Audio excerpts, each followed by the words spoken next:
एक दिन महात्मा बुद्ध प्रवचन सभा में आकर मौन बैठ गए। सारे शिष्य उनके इस मौन के कारण चिंतित हुए कि कहीं महात्मा बुद्ध बीमार तो नहीं हैं। आखिरकार एक शिष्य ने पूछ ही लिया, भंते आज आप इस तरह चुप क्यों हैं? वो नहीं बोले तो दूसरे शिष्य ने पूछा, गुरुदेव आप ठीक तो हैं?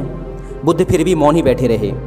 इतने में बाहर से एक व्यक्ति ने बहुत तेजी से चिल्लाते हुए पूछा, आज आपने मुझे धर्म सभा में आने की अनुमति क्यों नहीं दी?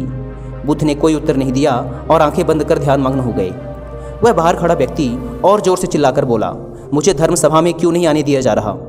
धर्म सभा में बैठे बुद्ध के शिष्यों में से एक ने उस इंसान का समर्थन करते हुए कहा, भंते उसे धर्म सभा में आने की अनुमति प्रदान करें।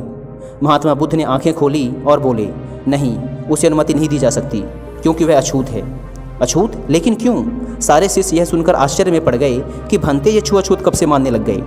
महात्मा बुद्ध ने शिष्य समुदाय के मन के भावों को तोड़ते हुए कहा, हाँ वह अछूत है। वह आज अपनी पत्नी से लड़कर आया है और क्रोध से भरा हुआ है।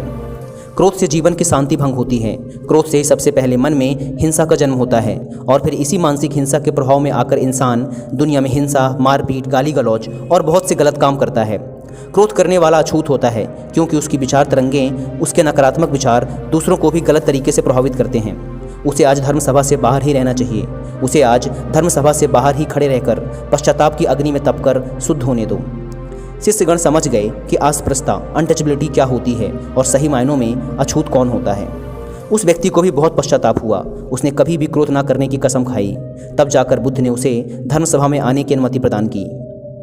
दोस्तों, इस कहानी से हमने सीखा कि किसी भी इंसान के अछूत होने का आधार उसका जन्म व धर्म नहीं, बल्कि उसके कर्म व विचार होने चाहिए।